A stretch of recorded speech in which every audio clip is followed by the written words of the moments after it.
In the forgotten archives of the Wisconsin Diocese, there exists a collection of documents that the Catholic Church has attempted to bury for over 160 years.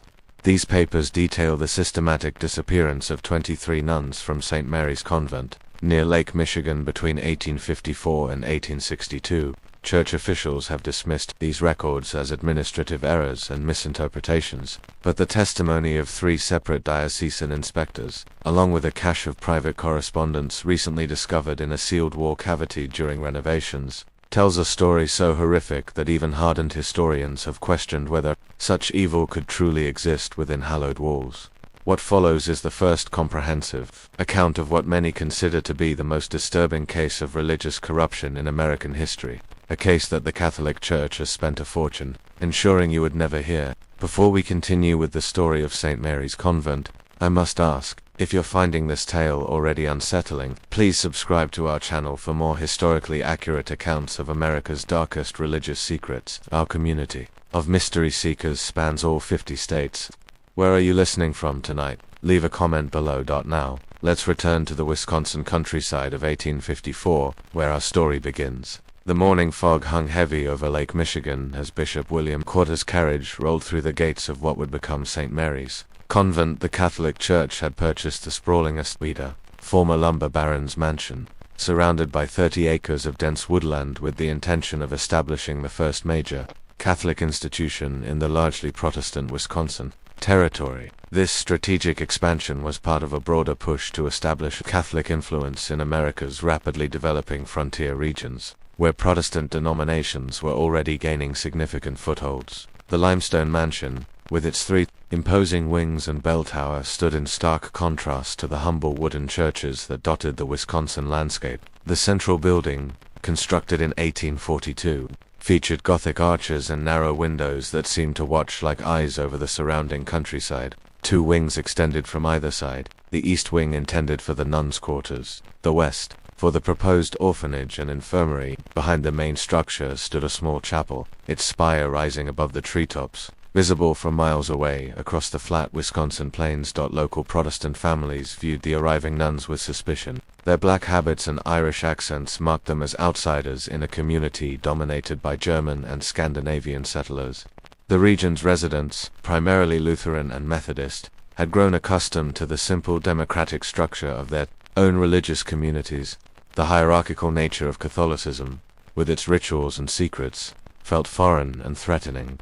On the day of the convent's consecration, a small crowd gathered outside the gates. Papists muttered Elijah Hoffman, a respected elder at the local Lutheran church, as he watched the black-robed figures process into the chapel. "They'll bring their foreign ways here, corrupt our children with their idolatry." His companion, Wilhelm Schmidt, nodded grimly. "My grandfather fled Germany to escape the Catholics' persecution. Now they follow us even here." This sentiment, though not universal, reflected the deep religious tensions that would form the backdrop for the tragedy to come. "St. Mary's will serve as a beacon of God's mercy in this wilderness," Bishop Quarter announced to the small gathering of clergy and local dignitaries at the consecration ceremony.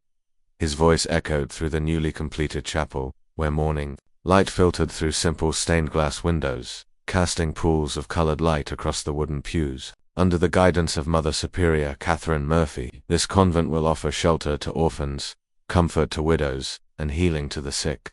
The bishop's Boston accent echoed off the stone walls as he introduced the 3 women who would lead the convent: Mother Superior Catherine, Sister Elizabeth Foster, and Sister Margaret Clarkall from established convents in the East. Mother Superior Catherine stood tall and imposing in her crisp black habit, her sharp features and penetrating gaze commanding instant respect. At 42, she carried herself with the confidence of a woman accustomed to authority. Her hands, when raised in prayer, were elegant but strong hands that looked equally capable of comforting a child or disciplining a wayward novice. Those who met her often commented on her eyes, an unusual pale blue that seemed to see through pretense. "Mother Catherine comes to us with the highest recommendations," the bishop continued. "Her work at St. Augustine's in Boston has prepared her well for the challenges of frontier religious life." Sister Elizabeth, 38, with her perpetual smile and soft voice, would oversee the orphanage. Plump and maternal, with rosy cheeks and gentle hands, she seemed perfectly suited to care for abandoned children. When she spoke, it was always with a slight hesitation, as if carefully considering each word, a trait that many initially interpreted as thoughtfulness rather than calculation. Sister Margaret, 35, with her extensive knowledge of herbal remedies, would establish the infirmary. Tall and thin, with a serious demeanor and nimble fingers, she carried herself with the precision of someone who measured medicines by the drop. Her dark eyes missed nothing, and her knowledge of both traditional and modern medical practices had impressed physicians in Boston and New York.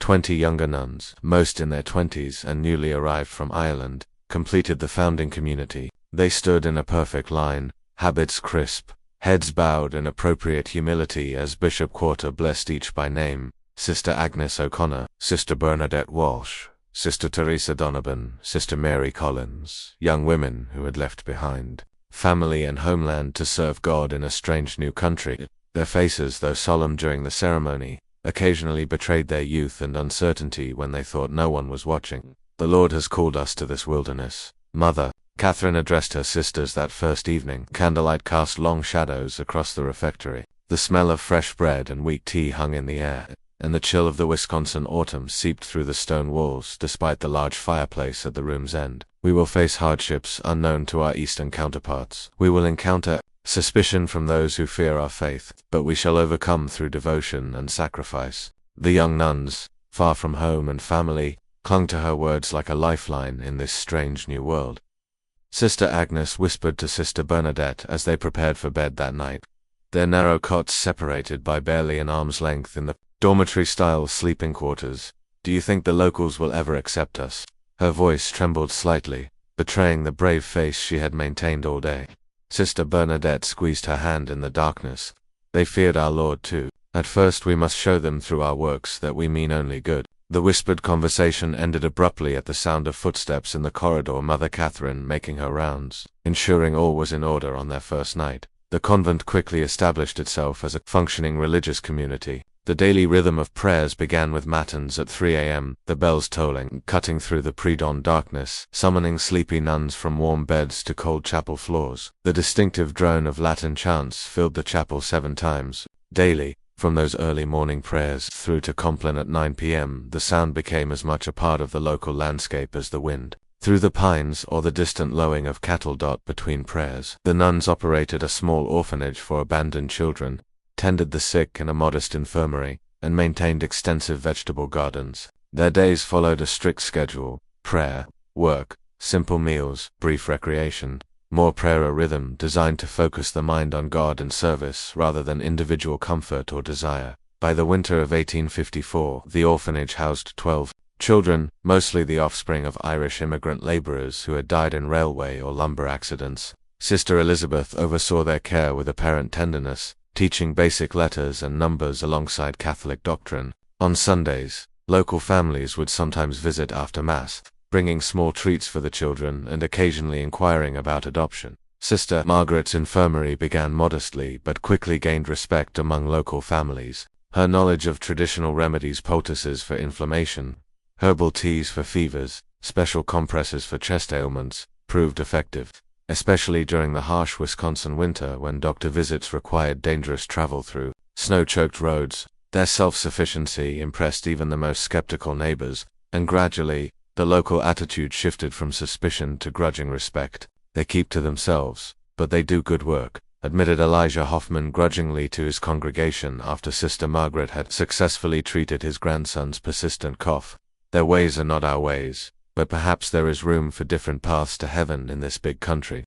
Sister Agnes O'Connor, at 23, was among the youngest nuns at St. Mary's. Her letters home to Ireland, preserved in the Dublin Diocesan Archive, provide a rare glimpse into the early days of the convent. Her careful penmanship filled pages with observations about her new life, though close readers might note the gradually changing tone as months passed. "The work is harder than I ever imagined," she wrote in December 1854, the paper bearing smudges suggesting tears had fallen as she wrote, "My hands are raw from washing linens in ice-cold water, and the chapel stones feel like ice beneath our knees during morning prayers. But Mother Catherine assures us that our sacrifices please God. Sister Elizabeth has been particularly kind, helping me adjust to this strange country. She brings me extra blankets on the coldest nights and has shown such patience in teaching me the proper care of the orphans." Sister Margaret's remedies saved us during a fever that swept through the orphanage last month. The children burned. With such heat we feared we would lose them all, but her tincture of willow bark and honey brought down their temperatures. I believe we are doing God's work, though I confess I still cry myself to sleep some nights, missing the green hills of home. What these letters do not reveal, what Sister Agnes herself might not have fully comprehended, were the subtle changes already taking place within St. Mary's walls. Mother Catherine's leadership style, initially merely strict, had begun to shift toward the autocratic. Minor infractions of convent rules, previously addressed with gentle correction, now resulted in increasingly severe penances. Sister Josephine Brady's hands shook as she attempted to darn a tear in her habit one evening in January 1855, having accidentally broken silence during afternoon prayers with a sudden cough. She had been assigned to kneel on dried peas while reciting the entire rosary, a penance that left her knees bleeding and swollen. Sister Mary Collins helped her thread the needle, their eyes meeting in a moment of silent sympathy. Do not draw attention to her weakness. Mother Catherine's voice cut through the quiet workroom, causing both women to startle. She had entered silently, a skill that increasingly unsettled the younger nuns. Sister Josephine must learn that discipline is the cornerstone of devotion. Each of you would do well to remember that. By the spring of 1855, St. Mary's had gained a reputation for exceptional charity. When a measles epidemic swept through the nearby lumber camps, Sister Margaret's infirmary treated dozens of workers regardless of their faith. The convent began receiving modest donations from grateful families, and even Protestant ministers acknowledged the good work being done behind those limestone walls. What no one outside the convent realized was that life inside St. Mary's was changing in subtle, disturbing ways. The communal meals had become increasingly silent affairs, with nuns keeping their eyes fixed on their bowls of thin soup or plates of plain bread. The recreation hour, once filled with quiet conversation and occasional laughter, grew tense and muted. Young women who had crossed an ocean together, bonded by shared purpose and faith, now moved like shadows, careful not to draw attention. The first strange occurrence came in April 1855, when Sister Agnes failed to appear for morning prayers. Her absence was immediately noticed one empty place in the chapel, where 20 nuns should stand in perfect formation. The other sisters exchanged quick, concerned glances as Mother Catherine entered, her expression unreadable in the dim candlelight. Sister Agnes has been called to assist at our mission in Minnesota, Mother Catherine announced to the bewildered community at breakfast. Her tone brooked no questions. Her departure was sudden, as such callings often are. We shall all pray for her success in this new endeavor. Sister Bernadette's spoon clattered against her bowl. But Mother, she said nothing to me, and She fell silent as Mother Catherine's pale eyes fixed on her face. Are you suggesting, Sister Bernadette, that a bride of Christ requires permission from her fellows rather than her superiors before answering God's call? The question hung in the air like frost. No, Mother, forgive me. Sister Bernadette lowered her eyes to her cooling porridge. No one had seen Sister Agnes pack or leave, and she had mentioned nothing of a transfer in her letters home. But in the strict hierarchy of convent life, no one dared question Mother Superior's explanation further. That evening in the dormitory, several nuns noticed Sister Agnes' few possessions: her prayer book, the small wooden rosary her mother had given her. The extra woolen stockings for Wisconsin winters were gone, as if she had indeed packed and departed. But Sister Mary Collins, whose cat had been beside Agnes, whispered to Sister Teresa Donovan during their brief moments alone in the garden. Her cloak still hung on its peg. Would she have left without it in April, in Minnesota? Sister Teresa glanced nervously toward the convent windows. Perhaps she was given a new one for the journey. We should not speculate. 3 months later, Sister Bernadette Walsh vanished in similar fashion. The bishop has requested Sister Bernadette's assistance with a delicate matter in Chicago, Mother Catherine explained. She left before dawn to catch the early train. Again, no farewell, no warning, just an empty cell and a hastily provided explanation. This time, Sister Elizabeth elaborated during the nuns' work period. Sister Bernadette showed such skill with the orphans that the bishop has requested she help establish proper procedures at the new foundling home in Chicago. Her voice carried the appropriate mix of pride and pious acceptance. But Sister Mary noticed that her usually warm eyes remained cold as she spoke. By the winter of 1855, 3 more nuns had transferred to distant missions. Each departure followed the same pattern. A young nun, usually one who had drawn attention for her beauty or gentle nature, would simply fail to appear one morning. Mother Catherine would announce her reassignment, always to a location too distant for easy verification. Letters sent by worried families to these supposed new assignments would return months later with brief, oddly formal responses that provided few details of their new lives. The responses, when examined years later by handwriting experts, would all be identified as written by the same person, not the missing nuns themselves. Sister Teresa Donovan was one of the few who dared voice concerns. Tall and strong from years of farm work before taking her vows, with a directness unusual in convent life, she had already drawn Mother Catherine's disapproval for questioning the increasing severity of penances assigned to younger nuns. It seemed strange that Rome would request so many transfers without proper documentation. She whispered to Sister Mary Collins as they worked in the garden in the summer of 1856, their fingers stained with soil as they harvested early carrots. The garden had expanded that year with a new section dedicated to medicinal herbs that Sister Margaret tended personally behind a high fence that none but she and Mother Catherine could enter. "And have you noticed? It's always the youngest and prettiest who are called away," Sister Teresa continued, her Irish brogue thickening as it always did when she was upset. First Agnes with her golden hair, then Bernadette with that lovely, singing voice, then Catherine with her perfect complexion, and Josephine with her. She trailed off as a shadow fell across the garden bed. Sister Mary hushed her immediately, glancing nervously toward the convent windows where Sister Margaret stood watching, her thin face expressionless.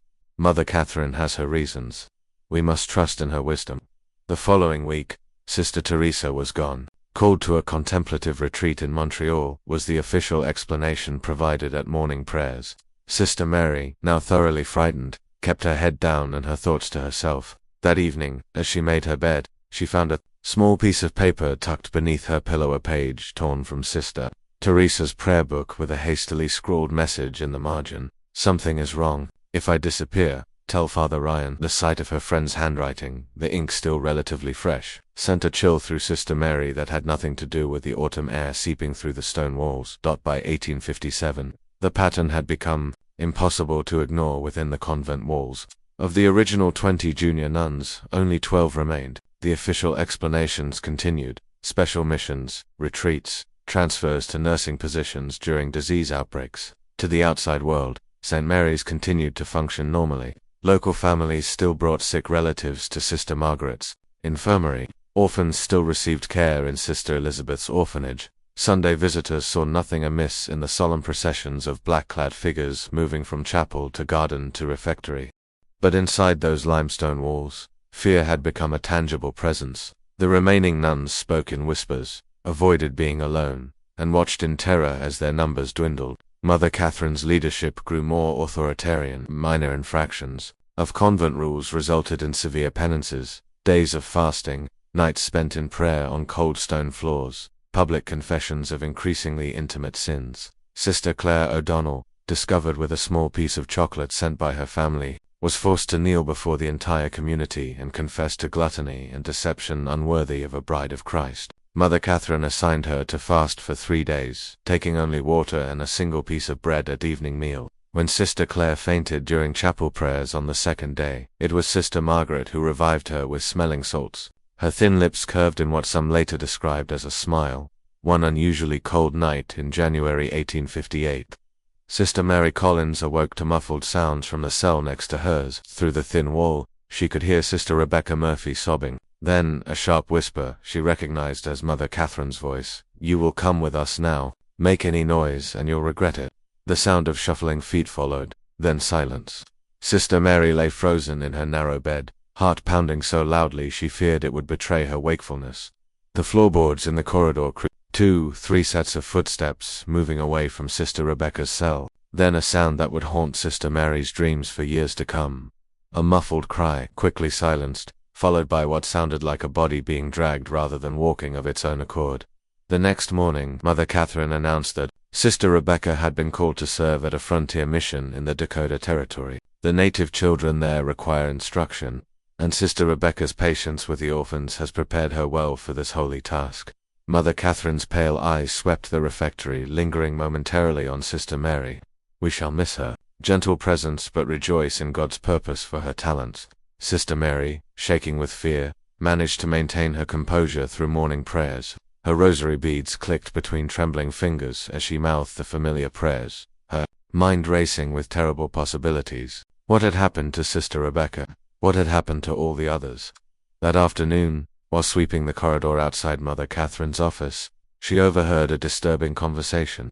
The heavy oak door was not quite closed, and voices carried clearly to where Sister Mary stood, dustbrush suddenly motionless in her hand. "The doctor says this one will fetch a higher price." Sister Elizabeth's usually gentle voice had taken on a cold, calculating tone that Sister Mary would not have recognized had she not been listening at that very door. "He says men pay extra for the innocent ones. We need to be more careful with the timing," Sister Margaret replied, the sound of glass clinking suggesting she was organizing her medicines as she spoke. 3 in 1 month raises questions. The bishop's secretary mentioned it in his last letter. "The bishop is easily managed." Mother Catherine's dismissive laugh sent chills down Sister Mary's spine. "Another donation to his cathedral fund, and his questions will disappear. Besides, we've established the pattern well enough. No one questions nuns being sent to frontier missions or succumbing to illness during their charitable work." "What about the Collins girl?" Sister Margaret asked, her voice dropping lower. "She watches too closely. I've seen her listening at doors." A moment of silence followed, during which Sister Mary's heart nearly stopped. "We'll wait," Mother Catherine finally replied. "She's too plain to fetch much, and she has that correspondence with her brother in the seminary. Disappearing too many at once attracts attention. Rebecca will keep the doctor's clients satisfied for now." Sister Mary fled before she could be discovered, her mind racing. What had happened to her missing sisters? What terrible fate had befallen Sister Rebecca just last night? And who was this doctor they mentioned? The pieces began to fall into terrible place in her mind. The missing nuns, always the youngest and most attractive. The strange visits from well-dressed benefactors who toured the convent with Mother Catherine. The unexplained sounds sometimes heard from the locked north wing at night. The growing wealth of the convent, despite its supposedly humble means. After a sleepless night of prayer and deliberation, Sister Mary made a desperate decision. During her weekly duty collecting eggs from the chicken coop, the only time she was permitted beyond the convent walls without supervision, she slipped a hastily written note into the pocket of Jimmy Fletcher, the 12-year-old son of a local farmer who delivered milk to the convent each morning. Jimmy's eyes widened as Sister Mary's hand brushed his pocket. She had never spoken to him directly before. The rules forbade casual conversation with outsiders, especially males of any age. "Please deliver this to Father Thomas at St. Joseph's Church in town," she whispered, pressing a small silver cross into the boy's hand. The cross had been her confirmation gift, the only item of value she possessed. "Tell no one else. Lives depend on it." The boy nodded solemnly, his freckled face serious beyond his years. "Yes, sister, I promise." The note, which has been preserved in diocesan records, read simply, "Something evil happens at St. Mary's. Nuns disappearing. Not sent away as claimed. I fear for my life. Please send help. Sister Mary Collins." Father Thomas Ryan, the young Irish priest who received the note, had always harbored reservations about Mother Catherine. During his monthly visits to offer Mass at the convent, he had noticed the dwindling number of nuns and found Mother Catherine's explanations vague and inconsistent. But as a mere parish priest, he had limited authority to question a Mother Superior. Father Ryan paced his small study, the worn floorboards creaking beneath his feet as he read and reread Sister Mary's desperate message. The silver cross lay heavy in his palm. He recognized it as the type given to young women at confirmation, not something a nun would part with lightly. The urgency of the message, combined with his own growing concerns, demanded action. But what action could he take against a Mother Superior, especially one as well connected as Catherine Murphy? Rather than confronting Mother Catherine directly, Father Ryan traveled to Milwaukee to speak with his superior, Bishop John Heaney. The journey took a full day by horseback, the late winter roads alternating between ice and mud. He arrived at the bishop's residence with his cassock spattered and his resolve. Firm Bishop Heaney received him in a comfortably appointed study, far warmer and more luxurious than Father Ryan's humble parish house. Construction of Milwaukee's new St. John's Cathedral dominated the conversation initially, the bishop proudly showing architectural drawings and discussing funding with animation. "It will be the finest cathedral west of New York," Bishop Heaney declared, his German accent still pronounced despite decades in America. "A proper monument to our faith in this Protestant wilderness." Father Ryan nodded appropriately, waiting for an opening to introduce his concerns. When the bishop finally asked about his parish, The young priest carefully laid out his observations. The dwindling number of nuns at St. Mary's, the inconsistent explanations, and finally, the desperate note from Sister Mary. The bishop's expression changed as Father Ryan spoke, his initial warmth giving way to a careful neutrality. "These are serious accusations, Father," he said, setting aside the silver cross without examining it closely. "Mother Catherine has explained each transfer to my satisfaction. But Your Excellency, 8 nuns have disappeared in less than 3 years, Father Ryan pressed. No documentation has been provided for these transfers. No one has received consistent correspondence from these women after they supposedly left. The frontier missions require educated women," the bishop replied, with finality, rising from his chair to indicate their meeting was concluding. "I'll not have you spreading rumors that could damage the Church's reputation in this Protestant region. Mother Catherine has been most generous in supporting our cathedral building fund. Her spiritual leadership is beyond reproach." As the bishop ushered them out, he added with a note of warning, "Focus on your parish duties, Father Ryan. Leave the administration of convents to those appointed by God for that purpose." Father Ryan left the bishop's office discouraged but not deterred. If the proper channels would not address his concerns, he would need to find another way to investigate the mysterious disappearances at St. Mary's. The opportunity came in March 1858, when Bishop Henny assigned Father Ryan to collect the annual financial reports from parishes and religious institutions throughout the diocese. This official capacity gave him legitimate reason to examine St. Mary's records and perhaps find evidence of what had happened to the missing nuns. The March winds cut through Father Ryan's heavy coat as his horse-drawn buggy approached St. Mary's. The convent looked different somehow, the gardens more neglected, the windows darker, despite the mild spring weather that should have brought the nuns outdoors for their work. The bell tower that had once rung clearly for each divine office, now sounded less frequently, its tone somehow muted. He was met at the door by Sister Elizabeth, whose customary smile seemed strained. Dark circles beneath her eyes suggested sleepless nights, and her typically neat habit showed small signs of neglect: a missing pin, a slight stain on the white collar. "Father Ryan, we weren't expecting you today," she said, her surprise poorly concealed. "Mother Catherine is indisposed today," she continued, leading him to a small cold parlor rather than the comfortable study where he usually met with the Mother Superior. "She asks that you leave the diocesan forms, and she will complete them by week's end." "I'm afraid the bishop was quite clear," Father Ryan insisted, removing his coat and setting his briefcase on the table. He tried to project an authority he didn't entirely feel, aware that his youth and relatively low position in the church hierarchy worked against him. "I am to review the records personally this year. Financial irregularities have been discovered in several institutions." Sister Elizabeth's smile vanished entirely. "That won't be possible today. Our bookkeeper, Sister Margaret, is attending to a dying child in the infirmary." "Then I shall wait." Father Ryan settled more firmly in his chair. "Or perhaps I could tour the convent while waiting. It has been some time since I've seen the improvements to the orphanage. I've heard so much about it." The look that flashed across Sister Elizabeth's face was it fear. Anger vanished quickly. "As you wish, Father, though I must ask you to avoid the north wing. We have several cases of influenza there, and would not want you exposed." The north wing, where Father Ryan had never been permitted to enter, ostensibly because it contained the nuns' private quarters. His suspicion deepened as the tour revealed a convent functioning far below its reported capacity. Where were the 20 orphans mentioned in Mother Catherine's reports to the diocese? Father Ryan counted only 7 children, all looking thin and frightened. When he attempted to speak with a small girl sweeping the dormitory floor, Sister Elizabeth quickly intervened, sending the child away on an errand. The infirmary, supposedly caring for dozens of local residents, contained only 3 elderly patients, none showing signs of the reported influenza. Sister Margaret was nowhere to be seen, despite her supposed attendance on a dying child. Most disturbing was the clear reduction in nuns.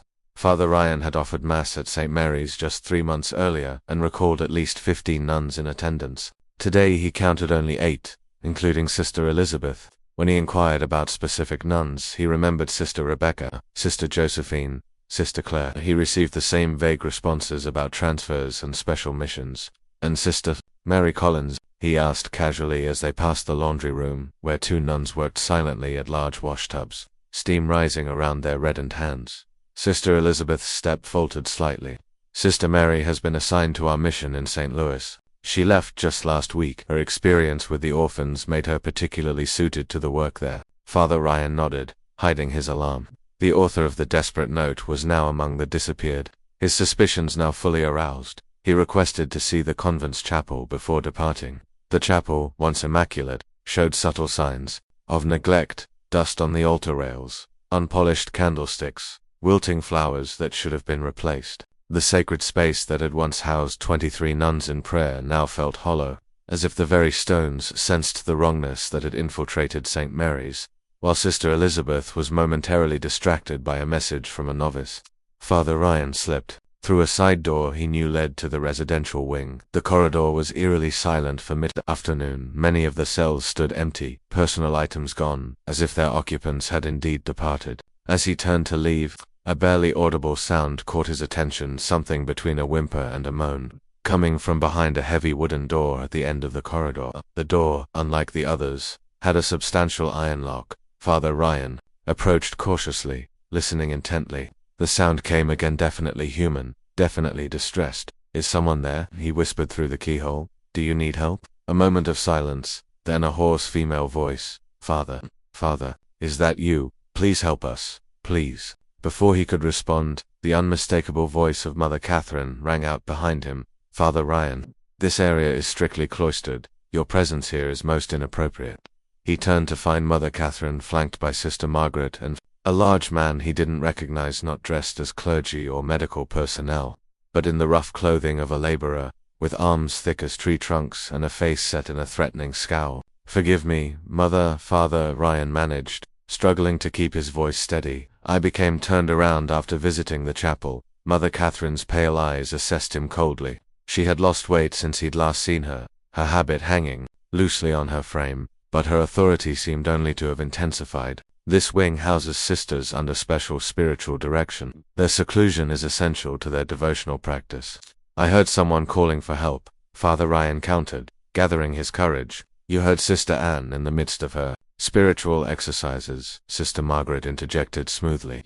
"Some of our more dedicated sisters practice mortification of the flesh. Their cries can be misinterpreted by those unfamiliar with advanced devotional practices. Mr. Callahan will show you out." Mother Catherine nodded to the burly man. "We will send the financial reports to Milwaukee by week's end." The man named Callahan stepped forward, his posture suggesting he was accustomed to enforcing Mother Catherine's will through means not entirely spiritual. "This way, Father," he said, his voice carrying a hint of menace beneath the forced politeness. The man gripped his arm with unnecessary force. Father Ryan caught one last glimpse of the locked door. Who had spoken to him? What did she mean by us?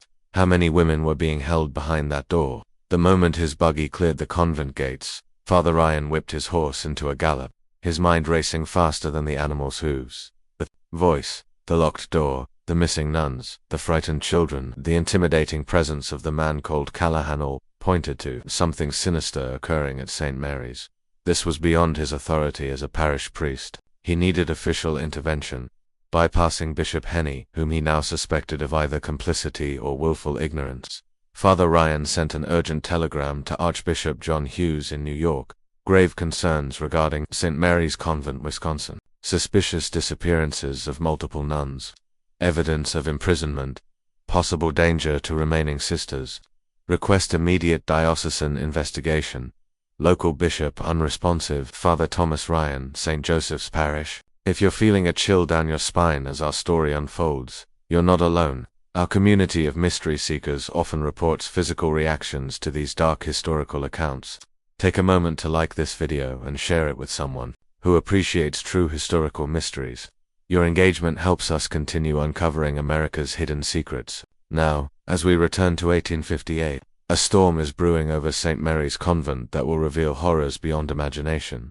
Archbishop Hughes, known for his no-nonsense approach to diocesan management, responded swiftly rather than alerting Bishop Henney. He dispatched his personal secretary, Monsignor Patrick Kelly, to conduct a surprise inspection of St. Mary's. Monsignor Kelly arrived unannounced at the convent gates on April 17, 1858, accompanied by Father Ryan and 2 senior priests from neighboring parishes. The spring day dawned clear and mild, the kind of day that typically filled Wisconsin farmers with hope for the coming planting season.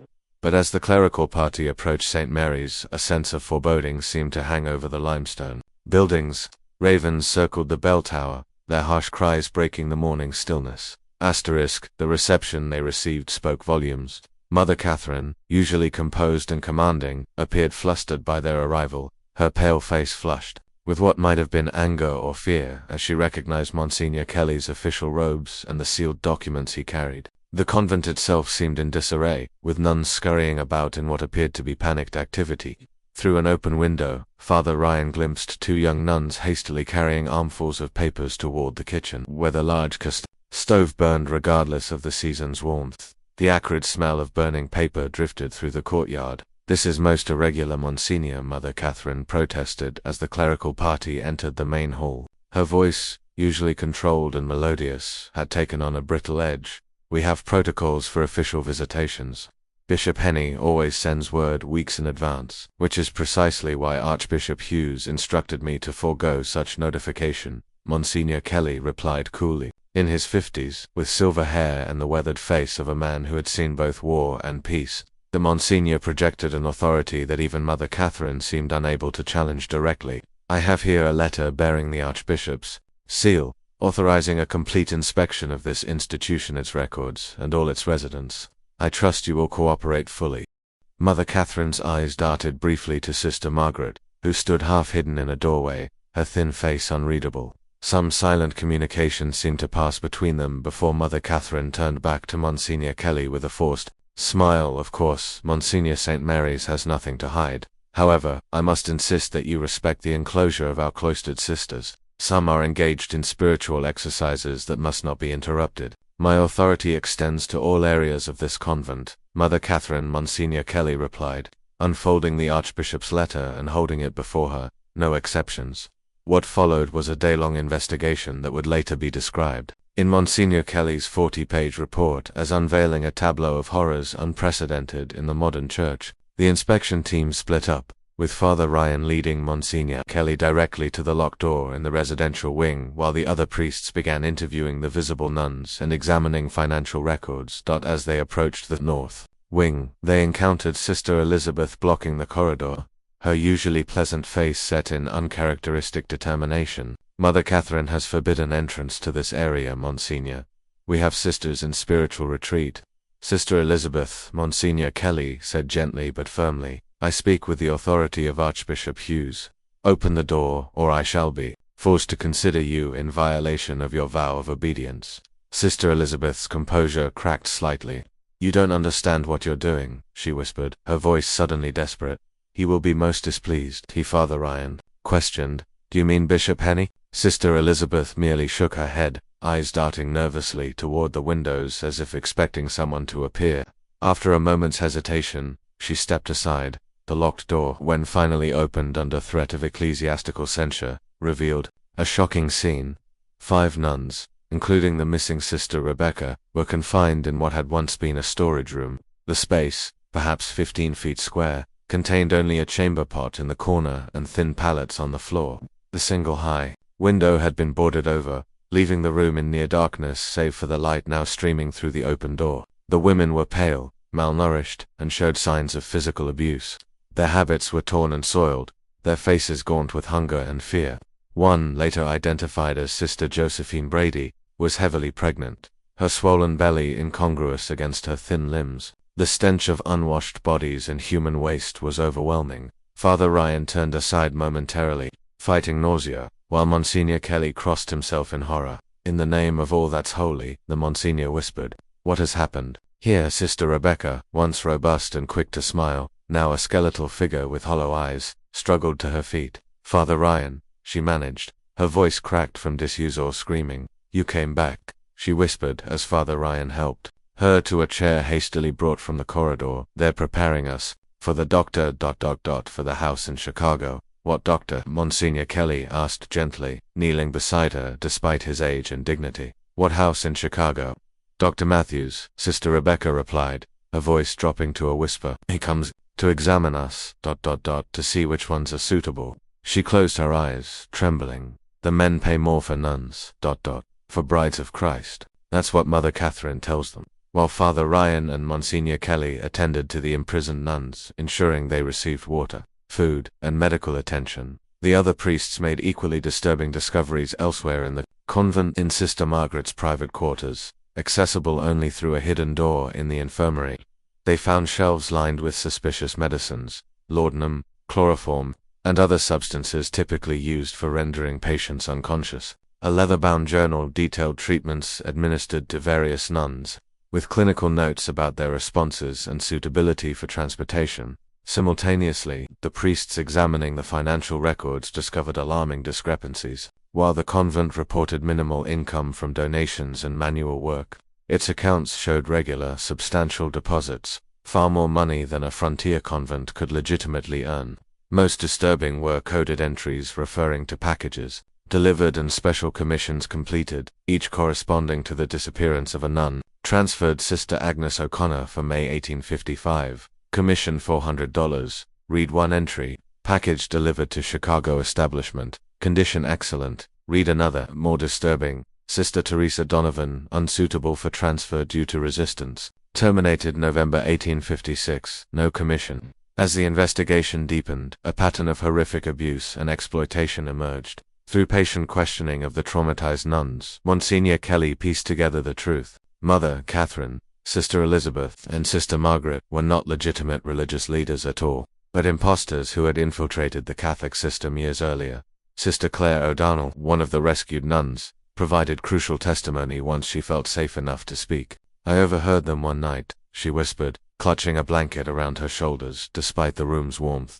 Mother Catherine was arguing with Sister Margaret about their past. She called her Catherine, said they'd come too far to risk exposure now, that they'd changed identities before and could do it again if necessary. The real Mother Catherine Murphy had died shortly after arriving in Wisconsin, poisoned, according to testimony from Sister Margaret's former assistant in the infirmary. She added something to Mother Catherine's evening tea. The young nun testified the original Mother Catherine began vomiting blood that very night.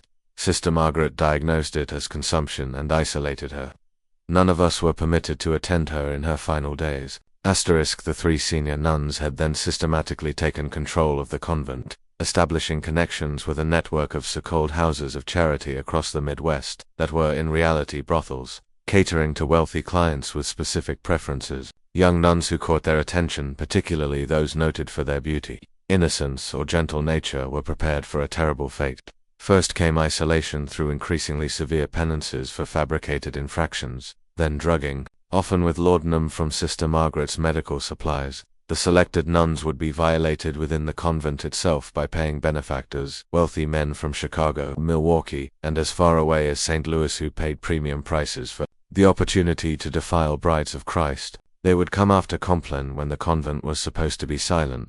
Sister Rebecca explained, her voice emotionless, as if detachment was the only way she could relate such horrors. Men in fine clothes, smelling of cologne and whiskey. Mother Catherine would lead them to the north wing where we were kept. They paid extra to have us wear our habits during the violation. Those who became pregnant, like Sister Josephine, were kept isolated until delivery, after which they would be transported to brothels in Chicago or St. Louis, where they would be forced into prostitution. Their religious background and forced pregnancy were marketed as special attractions for depraved clients. Many died within years from disease or abuse. Sister Margaret examined us regularly. Sister Rebecca continued. She kept records of our monthly cycles. If we missed our bleeding, she would laugh and tell Mother Catherine we'd be especially valuable now. The men pay more for those carrying children, she'd say. The orphanage served as both cover and additional source of victims. Older girls approaching puberty would suddenly be adopted by generous benefactors in reality, sold to the same network of brothels. Boys were indeed placed with families, but as unpaid farm laborers, with Mother Catherine collecting substantial placement fees. Most horrifying were the fates of those who resisted too strongly or threatened to expose the operation. Sister Teresa Donovan, who had questioned the disappearances, had not been sent to Montreal as claimed. According to testimony from Sister Rebecca, Teresa had been held in the locked room for weeks, repeatedly assaulted, and when her spirit remained unbroken, strangled by the man called Callahan. Her body, along with those of at least 3 other nuns who had similarly resisted, lay buried in unmarked graves in the convent's vegetable garden. Mother Catherine made us watch, Sister Claire said, tears streaming down her face. She said, "It was a lesson in obedience." Sister Teresa fought until the end. She was praying the rosary even as Callahan tightened the rope around her neck. As evening fell on that fateful April day, Monsignor Kelly ordered the immediate closure of St. Mary's Convent. The surviving nuns were removed to safety. Local authorities were notified, and guards were posted to prevent anyone from fleeing or removing evidence. Mother Catherine, Sister Elizabeth, and Sister Margaret were placed under ecclesiastical arrest, confined to their cells under watch until civil authorities could take custody. "I was following orders," Sister Elizabeth whimpered as she was led to her cell. Mother Catherine said it was God's will, that the money was needed for the church's greater glory. Mother Catherine maintained a stone-faced silence, her pale eyes revealing nothing of her thoughts as the door closed on her temporary prison. Only Sister Margaret showed emotion, a strange half-smile playing at her thin lips as she was led away. "You understand nothing of what you've discovered," she told Monsignor Kelly. "We serve a higher purpose than you can imagine, but the church's attempt to handle the matter discreetly soon unraveled." Mr. Callahan, the burly enforcer who had been absent during the inspection, returned after nightfall. Finding the convent under guard, he fled to Chicago, where he apparently warned his associates. By the time local sheriffs arrived the following morning with arrest warrants, Mother Catherine and Sister Margaret had somehow escaped their confined quarters. Only Sister Elizabeth remained, found kneeling in the chapel in a state of catatonic shock. The window was still locked from the inside, reported the priest who had been guarding Mother Catherine's room. The door showed no signs of forced exit. "It's as if she vanished into thin air." More likely, the convent's long history had provided secret passages unknown even to the church authorities, escape routes perhaps, dating back to the building's origins as a lumber baron's mansion where illicit meetings and emergency departures might have been anticipated in the rough frontier days. The subsequent civil investigation uncovered the full extent of the operation. Financial records seized from Mother Catherine's hidden safe revealed transactions totaling over $10 equivalent to roughly $3 million today over 8 years. Coded ledgers identified 23 nuns and 17 orphaned girls who had been trafficked. 2 brothels across the Midwest. Correspondence with business partners in Chicago, St. Louis, and even New Orleans detailed the specialized services offered and the premium prices commanded. "A genuine sister of charity, untouched before our establishment, minimum $300, read one letter to a Chicago brothel owner. Special requests habit, religious implements additional $50 per session. Pregnant sisters command $500 for exclusive. Patrons most damning was a small leather notebook found sewn into Sister Elizabeth's mattress. The notebook contained dates, names, and horrific details of the fates of each disappeared nun. Some entries were clinically detached. Sister Agnes, delivered to Chicago Operation, September 1855, valued at $400. Others revealed the writer's disturbing personal pleasure in the suffering inflicted. Sister Teresa fought magnificently. Callahan enjoyed subduing her. Buried east corner of Bean, November 1856. The notebook also contained references to the doctor, evidently Dr. William Matthews, the once respected physician from Chicago whose career had ended in scandal after allegations of inappropriate conduct with female patients. According to the notebook, Dr. Matthews provided medical examinations of the nuns, certifying their health and, most disturbingly, their virginity, a feature that significantly increased their value in the brothels. Dr. M confirms Sister Rebecca, suitable for premium placement, one entry noted. Recommends maximum usage before transferred to ensure appropriate behavior in Chicago establishment. The investigation extended to the convent grounds, where, guided by the notebook's cryptic references, authorities excavated several areas of the vegetable garden. There they found the remains of 4 nuns buried in shallow graves among the bean plants and herbs. Forensic examination, primitive by modern standards but thorough for the time, confirmed Sister Rebecca's account. These women had died by strangulation, their bodies disposed of without ceremony or marker.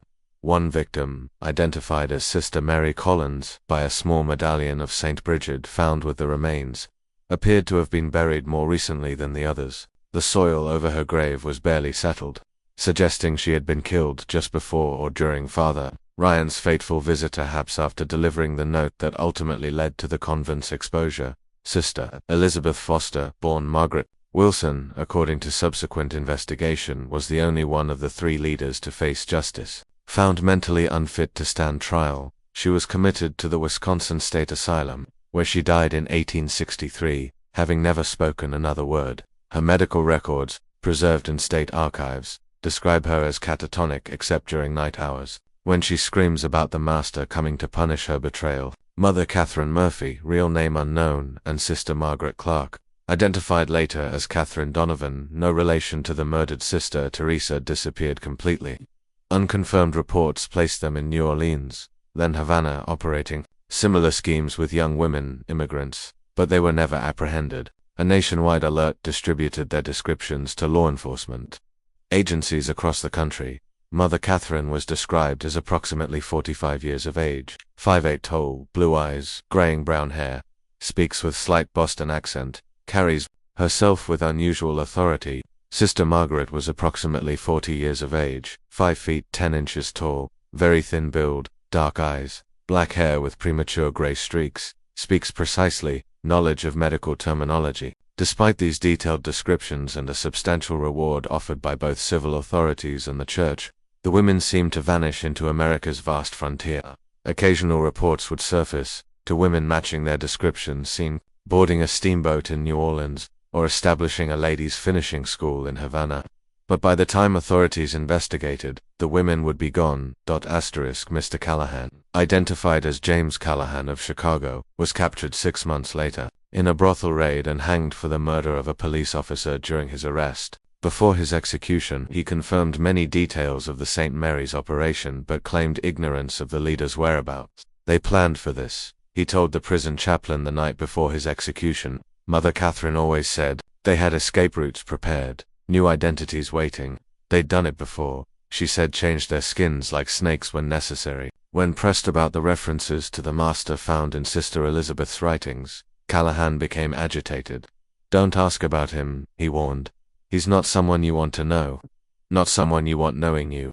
Whether this master was a religious delusion, a code name for a high-ranking accomplice, or something else entirely, remains one of the unsolved mysteries of the St. Mary's case.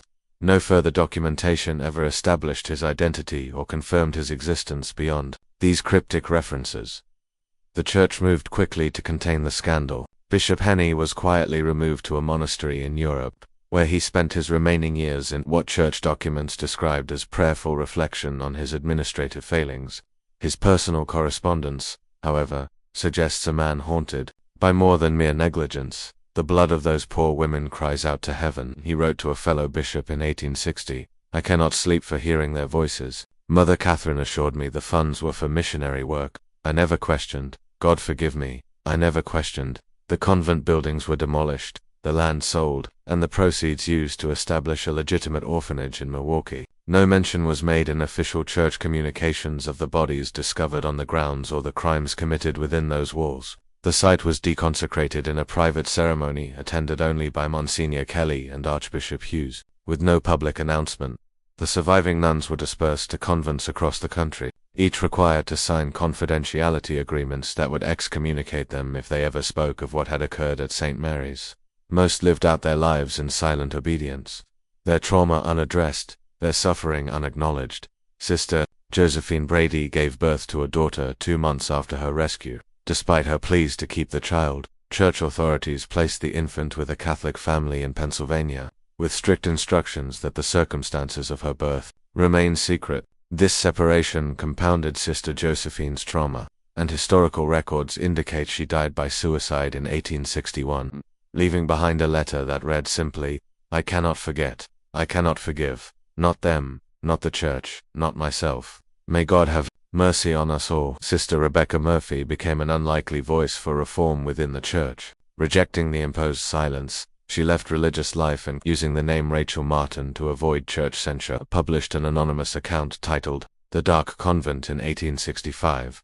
Though the book was denounced by Catholic authorities as Protestant propaganda and quickly suppressed, surviving copies reveal a detailed account that aligns precisely with the official investigation records. In the book's conclusion, she wrote, what happened at St. Mary's was not merely the work of 3 evil women who infiltrated holy orders. It was enabled by a system that values silence over truth, institution over individual, reputation over justice. Until the church confronts this fundamental flaw, there will be other St. Mary's, other victims, other crimes hidden behind sacred walls.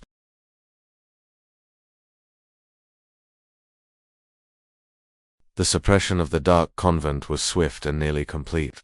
Church authorities purchased and destroyed every copy they could locate. Catholic newspapers denounced it as anti-Catholic fiction and scurrilous propaganda. Protestant publishers, while initially eager to promote a work that confirmed their suspicions about Catholic institutions, became wary of legal action and ceased printing the book after its first run. Rachel Martin herself disappeared from public record after 1866. Some evidence suggests she relocated to California, where she established a home for women in difficult circumstances, an early form of shelter for abuse victims. If so, she carried the lessons of St. Mary's into a life dedicated to preventing similar suffering. Though history has largely forgotten both her work and her witness, Father Thomas Ryan, whose persistence had uncovered the horror, was initially praised for his actions. However, as the church hierarchy began to worry about the scandal's potential damage, he found himself reassigned to a remote parish in northern Minnesota. His personal journal, discovered after his death in 1886, reveals his ongoing struggle with what he had witnessed. "I cannot forget the faces of those poor women betrayed by those who claim to represent Christ's church. I hear their cries in my dreams. I see Sister Rebecca's hollow eyes. I wonder about those we could not save, whose suffering continues in those houses of sin. Has God forgiven us for failing them? Has he forgiven the church for silencing the truth?" The final entry in his journal, dated January 1886, just days before his death, reads, 28 years since St. Mary's, and still the church keeps silent. The letters I send to Rome go unanswered. The new bishops act as if it never happened, but it did happen. They were real women with real souls, and they suffered real horrors. If the church will not speak for them, then I pray that someday someone will find this account and remember them. Remember Sister Agnes, Sister Bernadette, Sister Teresa, and all the others whose names deserve to be spoken, whose suffering deserves acknowledgement, whose lives mattered. Just when we thought we'd seen it all, the horror in St. Mary's intensifies. If this story is giving you chills, share this video with a friend who loves dark mysteries. Hit that like button to support our content, and don't forget to subscribe to never miss stories like this. Let's discover together what happens next, as we uncover the final disturbing chapter of this American tragedy. The aftermath of the St. Mary's tragedy extended far beyond Wisconsin. The operation's exposure led to increased scrutiny of Catholic institutions throughout the Midwest, with diocesan inspectors conducting surprise visits to convents, orphanages, and schools. Several smaller operations were uncovered, none as extensive or horrific as St. Mary's, but enough to suggest that Catherine Murphy and her associates had created a template that others had followed. In Chicago, police raids on 3 houses of charity in late 1858 freed 9 former nuns and 13 young women who had been living as prostitutes under various forms of coercion. The rescued women's testimonies described a system virtually identical to what had been uncovered at St. Mary's. Religious authorities used as cover for sexual exploitation, with wealthy clients paying premium prices for the opportunity to violate women perceived as pure or sacred. One survivor, identified in police records only as ML, provided testimony that directly linked her captivity to St. Mary's. "I was transferred from Wisconsin in 1856. Mother Catherine herself delivered me to Madame Rousseau's establishment in Chicago, telling me that if I ever attempted to escape, both the church and the law would punish me as a fallen woman. For nearly 2 years, I believed her." The brothel owners arrested in these raids implicated several prominent Chicago businessmen and politicians as both clients and investors in the operation. Ledgers seized during the raids contained the names of judges, bank presidents, and even to state legislators who had paid for sessions with former nuns. However, the cases mysteriously collapsed before reaching trial, with witnesses recanting or disappearing, evidence being lost, and judges issuing unusual procedural rulings that effectively ended the prosecutions. The Chicago Tribune of November 1858 noted this suspicious pattern. "It appears that justice in our fair city extends only to those without powerful friends. The men whose names appeared in the brothel ledgers walk free, while the women they victimized remain scandalized and without recourse." In St. Louis, investigations into similar operations were even more aggressively suppressed. Monsignor Kelly, who had led the original inspection of St. Mary's, traveled there in 1859 to follow leads suggesting that as many as 7 of the missing St. Mary's nuns had been transported to brothels in that city. Within days of his arrival, He was severely beaten by unknown assailants and warned to return to New York, though he survived the attack. Archbishop Hughes recalled him immediately, ending that line of investigation. Monsignor Kelly's private correspondence with Archbishop Hughes, unsealed in the New York Diocesan Archives in 1950, reveals his frustration. "I believe we have uncovered merely the visible portion of a much larger evil. The tentacles of this operation extend into the highest levels of society and perhaps even the Church itself. I fear that powerful forces have determined that this matter shall proceed no further." The most profound consequences fell upon the survivors. The 12 nuns rescued from St. Mary's faced challenges that the Church was ill-equipped to address. Those who had not been physically abused still bore psychological scars from years of living in fear, witnessing the disappearance of their sisters, and in some cases, being forced to participate in the abuse of others under threat of punishment. Sister Claire O'Donnell, who had been forced to help restrain Sister Teresa during her murder, developed what modern psychiatry would recognize as severe post-traumatic stress disorder. Transferred to a convent in Philadelphia, she was repeatedly disciplined for screaming during the night and speaking inappropriately about her experiences at St. Mary's. Church records indicate she eventually abandoned religious life and was briefly institutionalized before disappearing from historical record entirely. The 5 women rescued from the locked room sisters, Rebecca Murphy, Josephine Brady, Claire O'Donnell, Maria Fitzpatrick, and Anne Sullivan, had experienced the worst of the abuse. Their subsequent fates reflect the inadequate response to trauma in the 19th century, particularly within religious institutions that prioritized silence and forgiveness over healing and justice. Sister Josephine's tragic end has already been noted: her suicide following the forced separation from her child. Sister Maria Fitzpatrick remained within the Church but was described by her superiors as unstable and prone to hysterical episodes. She spent her remaining years in a contemplative order that required minimal interaction with others, dying in 1870 of what was recorded as nervous exhaustion. Sister Anne Sullivan, however, channeled her trauma into advocacy, working within the constraints of her vows and the Church's desire for silence.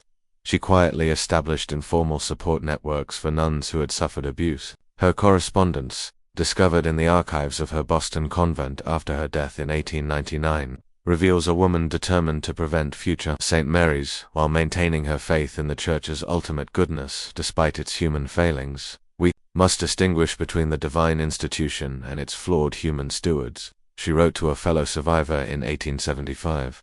"What happened to us was not God's will, but human evil cloaking itself in sacred garments. Our task now is to ensure that the garments cannot so easily be stolen again." The most haunting questions surrounding the St. Mary's case involved the total number of victims.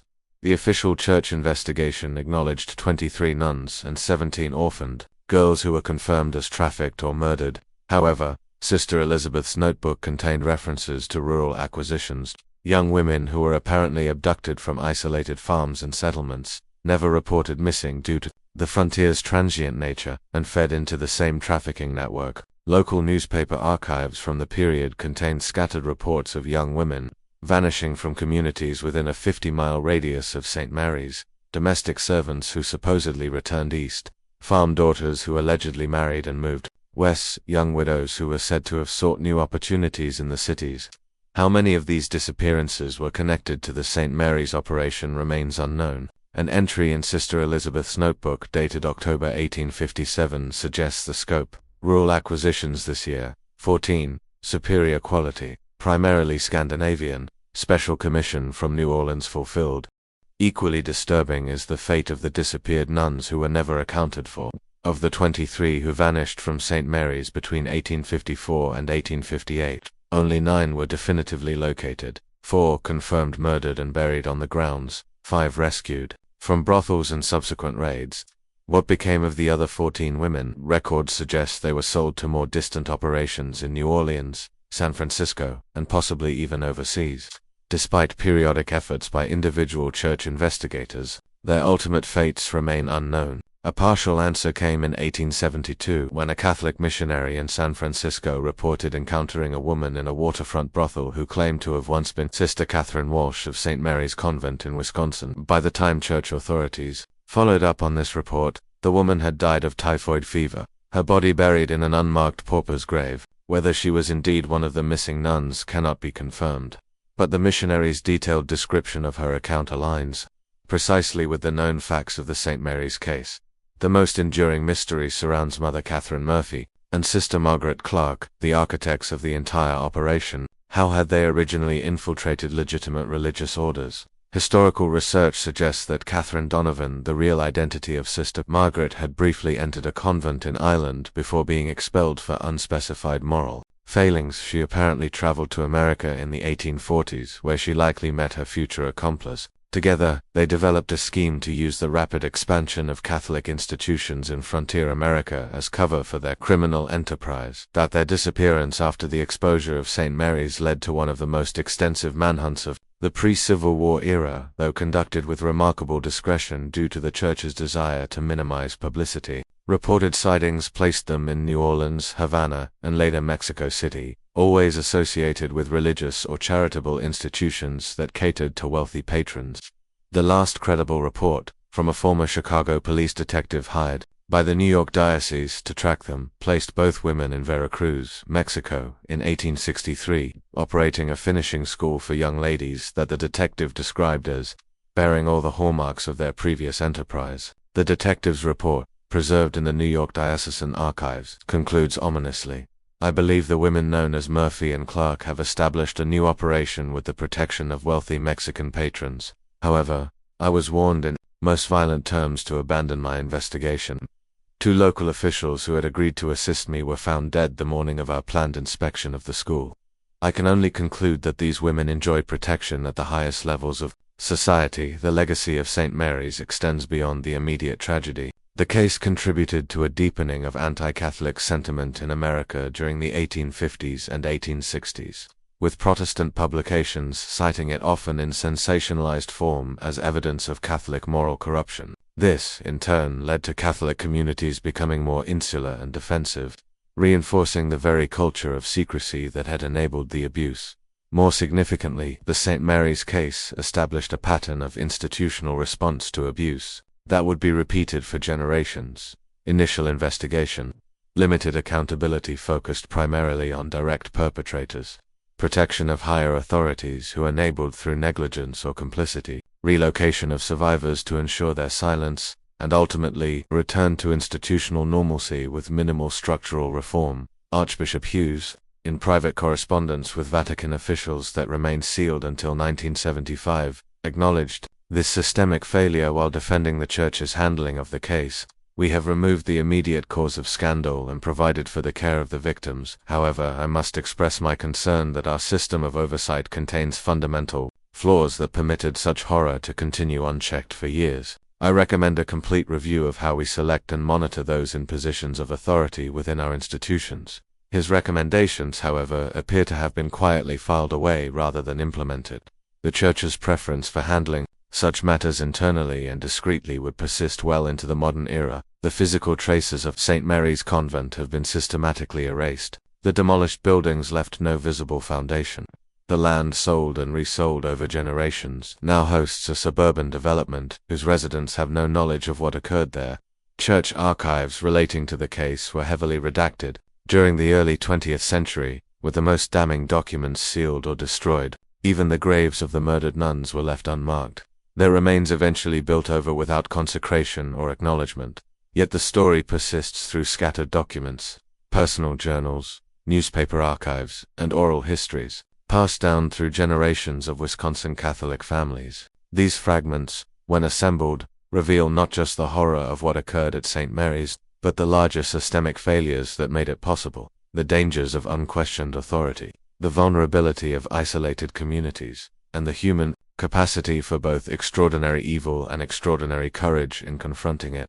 Father Thomas Ryan, whose determination brought the horrors to light, wrote in his final journal entry a plea that resonates across the centuries: remember them, remember that they lived, that they suffered, and that their suffering mattered. In uncovering their story, however incompletely, we honor that request and perhaps learn something essential about institutional power, human vulnerability, and the constant vigilance required to protect the innocent from those who would exploit sacred trust for profane purposes. The Wisconsin Historical Society maintains a small collection of materials related to St. Mary's Convent, accessible only to credentialed researchers. Among these materials is a water-damaged letter, apparently written by Sister Anne Sullivan in 1880, addressed to the adult daughter of Sister Josephine Brady, the child conceived in captivity and adopted away at birth. The letter was never sent, as Sister Anne could not locate the young woman, but its closing line serves as a fitting epitaph for this dark chapter in American religious history. Should you ever learn of your origins, know this: your mother was not shamed, but brave. The evil done at St. Mary's was not of God or genuine faith, but of human cruelty wearing sacred garments. The true convent was not the limestone building that housed such horrors, but the community of women who sustained each other through them, who whispered prayers and held hands in darkness, who remembered each other's names when all else was taken, who believed in salvation even when God seemed absent. That is the legacy I wish to leave you, not the story of our suffering, but of our endurance. This mystery shows us that the darkest evils often hide behind the most sacred facades, and that institutional silence can perpetuate suffering long after the initial crimes. What do you think of this story? Do you believe everything was revealed, or are there still secrets buried in Wisconsin soil? Leave your comment below. If you enjoyed this tale and want more horror stories like this, subscribe, hit the notification bell, and share with someone who loves mysteries. See you in the next video. The case of St. Mary's Convent ultimately became a watershed moment in American religious history, though one deliberately obscured from public memory. The systematic investigation following the initial exposure revealed networks of corruption, extending far beyond Wisconsin's borders, implicating church officials, businessmen, and politicians across the Midwest, though the church attempted to characterize the horror as the isolated actions of 3 impostors who had infiltrated their ranks. Internal documents later leaked by conscience-stricken diocesan officials told a different story. Bishop Henney had received at least 7 letters between 1855 and 1858, expressing concerns about disappearances and financial irregularities at St. Mary's. Each complaint was followed by a substantial special donation from Mother Catherine to the bishop's cathedral building fund, after which the complaints were filed away without action. The leaked correspondence included a particularly damning exchange from 1856, in which a junior priest reported to Bishop Henney that a local farmer had found a blood-stained nun's habit in the woods near St. Mary's. The bishop's response directed the priest to return the garment to Mother Catherine with our compliments and assure the farmer that theatrical performances at the convent sometimes employ red paint for dramatic effect. A donation of $500 to the cathedral fund followed 3 days later. Local historian Margaret Holloway, whose grandmother had been a domestic servant at a neighboring estate, recorded an oral history in 1932 that adds another disturbing layer to the story. Grandmother said people knew something was wrong at St. Mary's. On still nights, screams could be heard coming from the north wing. When neighbors inquired, they were told it was spiritual exercises or penitential prayers. No one questioned further because, in those days, Catholic practices seemed foreign and mysterious to Protestant sensibilities. But grandmother said the local children would run past the convent grounds, afraid of the sad ladies in black who watched from the windows with empty eyes. In 1890, nearly 3 decades after the events, an elderly woman arrived at the Chicago office of the Pinkerton Detective Agency. She identified herself as Mary Callahan, sister of the executed James Callahan. She carried a leather portfolio containing documents she claimed her brother had hidden before his capture. Correspondence between Mother Catherine and clients across the country, detailed financial records, and most disturbingly, a list of clerical and political figures who had either patronized or protected the operation. Her brother was no innocent, Mary Callahan reportedly told the Pinkerton agent, her face lined with years of carrying the terrible knowledge. He did terrible things at that place, things. He confessed to me before they hanged him, but he was a mere servant in this devil's work. Before he died, he told me where to find these papers. He said to keep them safe until the principal architects of this evil had gone to their judgment. Now that they're dead, the truth can be told without fear. The Pinkerton agent, a devout Catholic himself, was so disturbed by the documents that he delivered them not to his superiors, but directly to Cardinal James Gibbons in Baltimore. The cardinal acknowledged receipt of the portfolio in a brief letter to Mary Callahan, assuring her that appropriate actions would be taken. No public investigation followed, and the documents disappeared into church archives. I have examined the materials you provided, Cardinal Gibbons wrote in his personal response to Mary Callahan, preserved in her family records. While I share your horror at what they reveal, I must consider the damage that public exposure would cause to the faith of countless innocent Catholics, the primary malefactors have faced divine judgment. The victims have been called home to God's mercy. Perhaps the greatest service to both is to let this darkness remain buried while ensuring such evil cannot take root again. Mary Callahan's subsequent attempts to bring the documents to public attention were consistently thwarted. Newspaper editors declined to publish her story, citing lack of evidence. When she attempted to publish a pamphlet herself, the printer mysteriously backed out after receiving a visit from men in clerical attire. Her home was broken into twice, though nothing of apparent value was taken. Finally, in 1892, she entrusted copies of the most significant documents to her nephew with instructions to preserve them for future generations. In 1908, a fire in the Baltimore Archdiocesan Records Room destroyed numerous historical documents, including, reportedly, the entire Callahan portfolio. Church officials described the fire as an unfortunate accident, though former employees later claimed it had been suspiciously contained to specific document sections. Only the St. Mary's records and similar sensitive materials were destroyed.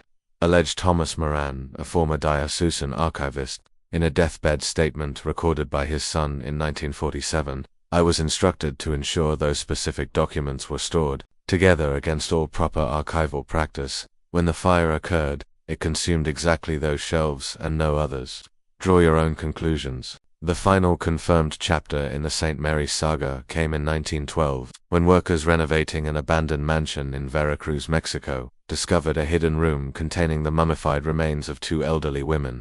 Among their possessions were Catholic, religious items, forged identification documents in multiple names, and a substantial quantity of American and Mexican currency. Most telling was a small golden locket containing a miniature painted image of St. Mary's Convent as it had appeared. In the 1850s, the bodies were seated in chairs facing each other, reported La Verdad de Veracruz on March 12, 1912. They appeared to have died simultaneously, perhaps while taking their evening tea, which was found set out before them. The cups contained traces of a substance local physicians identified as a powerful poison derived from local flora. Whether this represented suicide or murder remains unknown. Mexican authorities, uncertain of the significance of their discovery, eventually released information to American newspapers. Several survivors of St. Mary's, by then elderly women themselves, identified personal items found with the bodies as belonging to Mother Catherine Murphy and Sister Margaret Clark. The women had apparently died sometime around 1880, living out their final years in wealthy seclusion but never escaping the physical confines of their secrets. Most disturbing was a leather-bound journal found with the bodies, containing entries that suggested the women had continued their operations in Mexico for nearly 2 decades before their deaths. References to acquisitions, placements, and special clients mirrored the coded language used in the St. Mary's records. The journal's final entry, dated the apparent day of their deaths, contained a cryptic message: "He comes tonight. We have failed him for the last time." The identity of this him, whether a human accomplice or something more metaphysical, remains one of the enduring mysteries of the case. Some researchers have suggested connections to esoteric religious practices that emerged in certain wealthy circles during the late 19th century, while others propose more mundane explanations, involving high-ranking patrons of their human trafficking operation. Investigations into the Veracruz mansion revealed further horrors. Beneath the garden, authorities discovered the remains of at least 12 young women buried over the course of 2 decades. Records in the mansion suggested these women had been lured from poor families with promises of domestic employment or religious training, only to meet fates similar to the nuns of St. Mary's.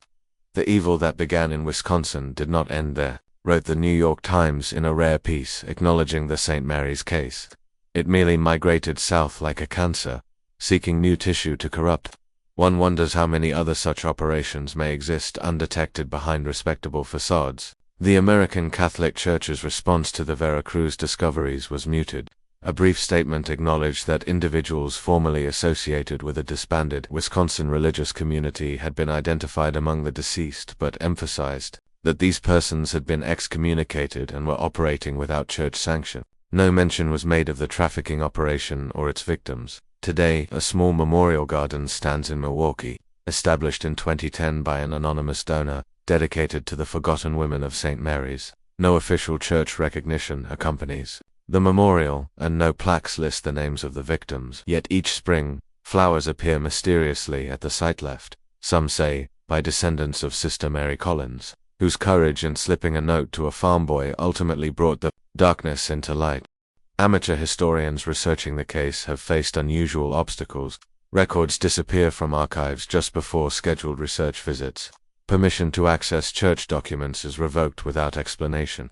Several independent scholars report experiencing strange occurrences while pursuing the story, threatening phone calls, break-ins where only research materials were disturbed, even physical intimidation by unidentified men. Someone still doesn't want this story told in full, concluded historian Rebecca Lawson in her 2003 article, Buried Secrets, the Unfinished Investigation of St. Mary's Convent.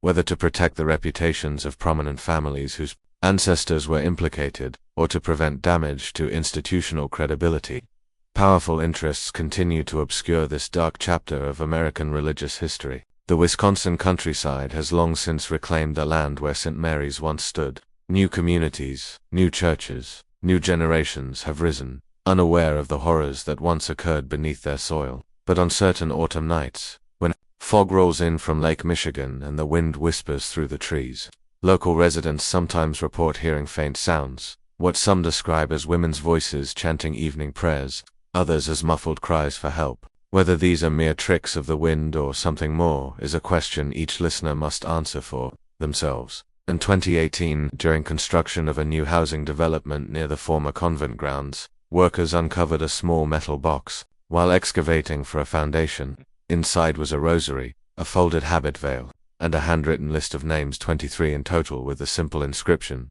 "Remember us." County officials turned the items over to the diocesan archives, where they reportedly remain today, uncatalogued and inaccessible to researchers. The family of Jimmy Fletcher, the farm boy who delivered Sister Mary's desperate note to Father Ryan, preserved their own memorial to the St. Mary's victims. For 5 generations, they have maintained a small shelf in their farmhouse kitchen containing a silver cross believed to be the very one Sister Mary gave Jimmy as payment for his courage. Beside it stands a handwritten list of the nuns' names, carefully copied from newspaper accounts and updated whenever new information came to light.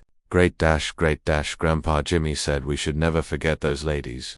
Current family patriarch Robert Fletcher told a local newspaper in 2020. He said sometimes the truth gets buried. But that doesn't make it any less true. Those women lived, they suffered, they mattered. What remains undeniable is that between 1854 and 1862, in the supposedly sacred confines of a Wisconsin convent, human evil reached extraordinary depths.